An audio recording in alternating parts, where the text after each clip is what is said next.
Hi there, it's Gwyneth on a fabulous Feel Good Friday, helping you to feel fabulous about being you. And every Friday, I talk a bit about mindset kind of in general, as opposed to business specific things.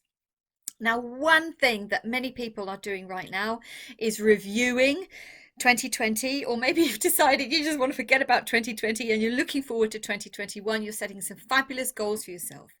And it's really, I know that people have changed their priorities. You may be thinking about, actually, one of my goals is going to be to spend more time with my family. One of my goals is to spend more time looking after me, looking after your mental health, your well-being. You might decide to spend more time meditating. Crikey, I wouldn't have got through 2020 without meditation.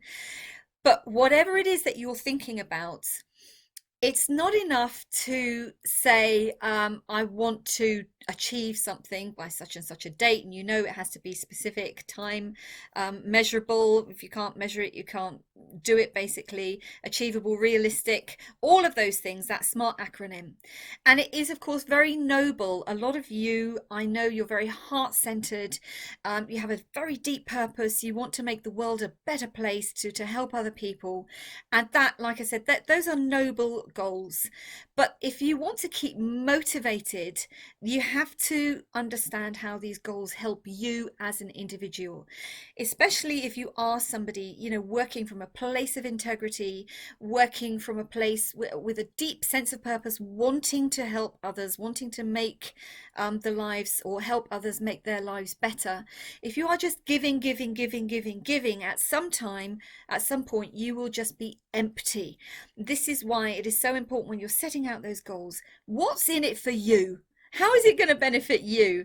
How are you actually going to feel? And again, don't go down the road of saying, it makes me feel better to help other people. Yes, it will, of course, at some level. But what about deep down inside when you are tired and you're not potentially getting feedback from the people that you are helping? Because I know that that can be very, very tough. It's one of the reasons I decided to kind of pivot specifically to working with women in business, because the work I was doing before, I found it very fulfilling, but at some point you want to hear back from people that, you're doing a good job and you're actually helping them.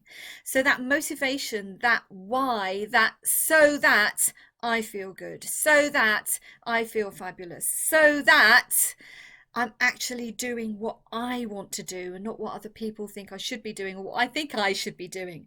And when you are establishing these goals, anytime that motivation, anytime that resolve starts to weaken a little bit, remember when you were small. Maybe you don't remember, but I do remember. When you ask something potentially of one parent and they say no, so then you go and ask the other parent and they say yes, yeah, fantastic.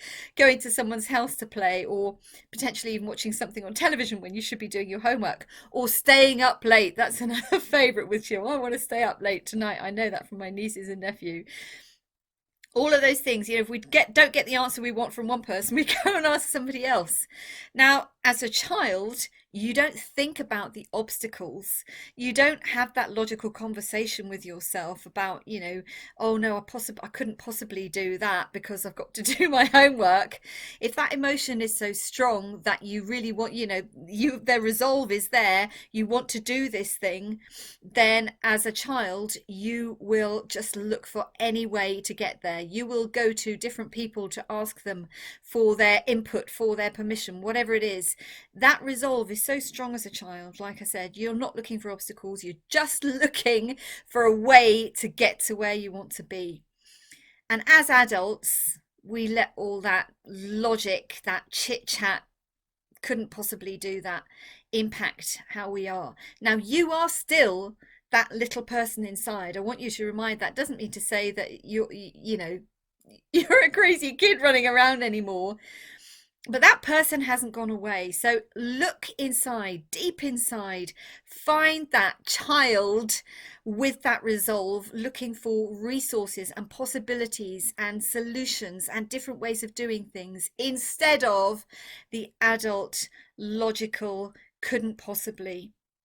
Because Well, I know from personal experience that when you do start using that resolve, when you do remember what you did to actually get to where you wanted to, it has a very, very different, it gives you a different result, and you feel completely different about achieving. And usually, if you find that resolve, you will achieve much, much faster as well. The discipline will be greater, the motivation will be greater, and you will achieve your goals much faster as well. So there's a little bit of mindset on a fabulous Feel Good Friday. Now then, if you are a woman entrepreneur, an ambitious woman entrepreneur who wants 2021 to be the year of financial freedom, or any kind of time freedom, maybe that's what you're looking for, I'd love to invite you to come on over to my group on Facebook. I've put a link into the comments. There are some other fabulous female women entrepreneurs who want the same things as you. I'd love to welcome you in with wide open arms. Until next time, stay safe, stay healthy, stay fabulous. Loads of love, and bye for now.